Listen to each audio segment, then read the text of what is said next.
السلام عليكم ورحمة الله وبركاته. தொழுகையின் போது செய்யக்கூடாத 5 தவறுகள். தொழுகை என்பது இறைவனுக்கும் அடியாருக்கும் இடையிலான மிக முக்கியமான தொடர்பு. இதில் நாம் செய்யும் சில தவறுகள் தொழுகையின் நன்மையை குறைக்கின்றன அல்லது தொழுகையை முறித்து விடுகின்றன. நமது சமூகத்தில் பொதுவாக காணப்படும் 5 தவறுகள் மற்றும் அவற்கான ஆதாரங்கள் இதோ. 1. ருக்கு மற்றும் சஜ்தாக்களை அவசரமாக செய்வது. தொழுகையில் ஒவ்வொரு நிலையிலும் நிதானத்தை கடைபிடிப்பது கடமையாகும். பர்லு. கோழி கொத்துவது போல அவசரமாக தொழுவது தொழுகையை செல்லாததாக்கிவிடும். ஆதாரம்: ஒரு மனிதர் பள்ளிவாசலுக்குள் வந்து தொழுதார்.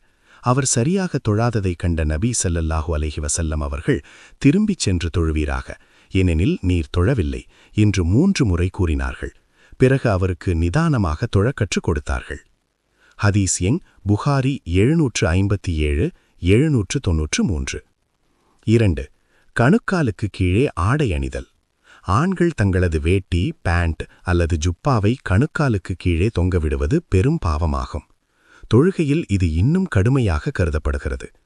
ஆதாரம்: நபி ஸல்லல்லாஹு அலைஹி வஸல்லம் அவர்கள் கூறினார்கள், வேட்டியில், ஆடையில் கணுக்காலுக்கு கீழே இருப்பவை நரகத்திற்குரியவை. ஹதீஸ் எண் புகாரி 5787. 3. தொழுகையில் வானத்தை பார்ப்பது. தொழுபவர் தனது பார்வையை சஜிதா செய்யும் இடத்திலேயே வைத்திருக்க வேண்டும். வானத்தை பார்ப்பது நபி அவர்களால் கடுமையாக எச்சரிக்கப்பட்டுள்ளது. ஆதாரம்: நபி ஸல்லல்லாஹு அலைஹி வஸல்லம் அவர்கள் கூறினார்கள், தொழுகையின் போது மக்கள் வானத்தின் பக்கம் தங்களது பார்வைகளை உயர்த்துவதை விட்டுவிடட்டும், இல்லையெனில் அவர்களின் பார்வை பறிக்கப்பட்டுவிடும். ஹதீஸ் எண் புகாரி 750, முஸ்லிம் 863. 4. இமாமுக்கு முன்னால் முந்துவது. ஜமாத்தாக தொழும்போது இமாம் ஒரு நிலையை அடைந்த பிறகே பின்னால் இருப்பவர்கள் அந்த செயலை செய்ய வேண்டும். இமாமுக்கு முன்னதாக ருக்கு அல்லது சஜிதாவிற்கு செல்வது கூடாது. ஆதாரம்: நபி ஸல்லல்லாஹு அலைஹி வஸல்லம் அவர்கள் கூறினார்கள், உங்களில் எவராவது இமாமுக்கு முன்பே தலையை உயர்த்தினால் அவரது தலையை கழுதையின் தலையாகவோ அல்லது உருவத்தை கழுதையின் உருவமாகவோ அல்லாஹ் மாற்றிவிடுவதை அவர் அஞ்ச வேண்டாமா? ஹதீஸ் எண் புகாரி 691, முஸ்லிம் 827. 5. சஜிதா செய்யும்போது கைகளை தரையில் பதிய வைத்தல்.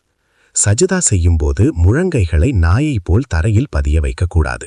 முழங்கைகள் விலாப்புறத்தை விட்டு உயர்ந்திருக்க வேண்டும். ஆதாரம்: நபி ஸல்லல்லாஹு அலைஹி வஸல்லம் அவர்கள் கூறினார்கள், சஜிதாவில் நிதானத்தை கடைபிடியுங்கள். உங்களில் எவரும் தனது 2 கைகளையும் நாய் விரிப்பதைப் போல் தரையில் விரிக்க வேண்டாம். ஹதீஸ் எண் புகாரி 822, முஸ்லிம் 901.